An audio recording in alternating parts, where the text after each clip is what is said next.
یہ انویسٹمنٹ کریں اس دنیا کے اندر. اس نور کی ضرورت ہے. آپ سٹور کرتے رہیں ساری دنیا کی لائٹیں, یہ یہیں بجھ جائیں گی.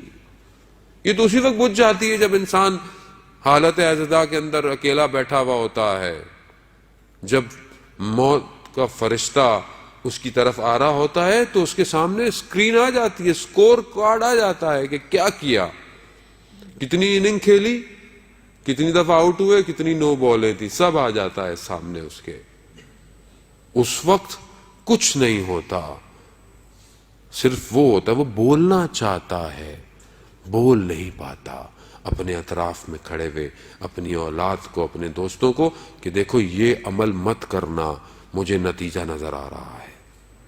اور اتنا سخت عمل ہوتا ہے روح کا بدن سے نکلنا کہ جیسے کئی ہزار تلواروں کی نوکیں ہوں اور انسان کے بدن کو چپ رہی ہوں. آسان نہیں ہے عزیزان, معاملہ ہم نے بڑا لائٹ لے لیا ہے, بہت ریلیکس ہو گئے ہیں, کیونکہ ہم لوگوں کو ریلیکسیشن دے بھی دی گئی ہے. اصل میں مولا وارث ہیں, کچھ بھی کرتے رہیں. مولا اس کا وارث ہوتا ہے جو وراثت کو دکھاتا ہے. وراثت یا نسبی ہے یا وراثت سنقیت کی ہے. میری جائیداد کا وارث میری اولاد ہے. کیوں؟ کیونکہ میری اولاد ہے. خب اگر میں مولا میرا وارث ہے تو میرے ذات میں کوئی ایسا عمل تو ہو کہ مولا کہے کہ ہاں میں ان کا وارث ہوں. میرے عمل مخالف سمت میں ہوں اور وراثت میں مولا سے مانگ رہا ہوں. عزیزان محترم, وہ عدل کا امام ہے, وہ حق کا امام ہے. اسی حق اور عدالت نے تو اسے تنہا کر دیا تھا, اور آج میں یہی عدالت اور حق کو سائڈ پر کروں اور کہوں مولا نہیں. عزیزان محترم, یہ کہانیاں ہیں جو ممبروں سے ہمیں دی گئی ہیں, میٹھے میٹھے کیپسول. بہتر ہے تھوڑا سا تلخ کیپسول لے لیں, ورنہ روز قیامت کہیں گے کہ مولانا صاحب آئے تھے, ہمیں سلا کے چلے گئے جگانے کے بجائے. آخری رسول خدا کا کیا فرماتے ہیں, کہتے ہیں لوگ سو رہے ہیں, جب مریں گے تب جاگیں گے.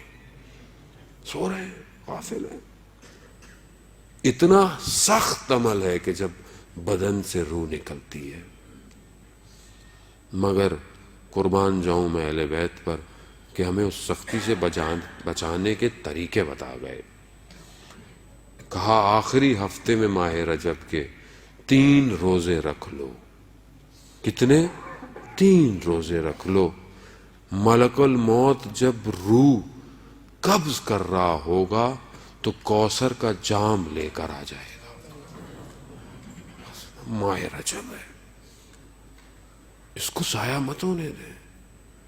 عرفا جب ماہ رجب شروع ہوتا ہے اپنے اوپر ایکسٹرا سختیاں کر دیتے تھے. کیوں؟ کہ کوئی گناہ سرزد نہ ہو. یعنی انسان جب آپ ہائی وے پہ گاڑی نکالتے ہیں, آپ کو پتا ہے کہ یہاں پہ کیمرے لگے ہوئے, ریڈار لگے ہوئے, آپ کتنے الرٹ ہو جاتے ہیں.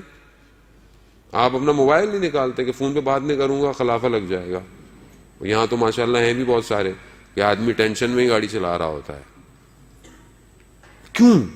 کیونکہ دیکھ رہا ہے کہ کیمرے لگے ہوئے ہیں.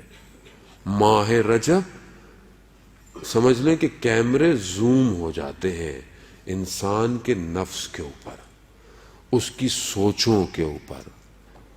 اپنی آنکھوں کو بچائیں, اپنی زبان کو بچائیں. ماہ رجب ہے. یہ جو ہمیں ماہ رمضان میں کیفیت ہماری پیدا نہیں ہوتی, اس کی وجہ یہی ہوتی ہے کہ ہم نے ماہ رجب میں کچھ کیا نہیں ہوتا, اور ہم ماہ رمضان میں سر پہ ٹوپی رکھ کر ہاتھ میں تسبیح پکڑ کر سمجھتے ہیں کہ بس اللہ کے قریب ہو جائیں گے. اور جب آخری ماہ رمضان کے ایام آتے ہیں تو اب کب ختم ہوگا رمضان, کب ختم ہو رہا ہے, چاند کب نکل رہا ہے. جبکہ چوتھا امام کیا کہہ رہے ہیں کہ پروردگار کاش کہ یہ مہینہ ختم نہ ہوتا. کیوں نہیں ہوں میں ویسا جیسے میرے اہل بیت سوچتے تھے؟ وجہ ہے کہ میں اپنی زندگی میں ویسے عمل نہیں کر رہا.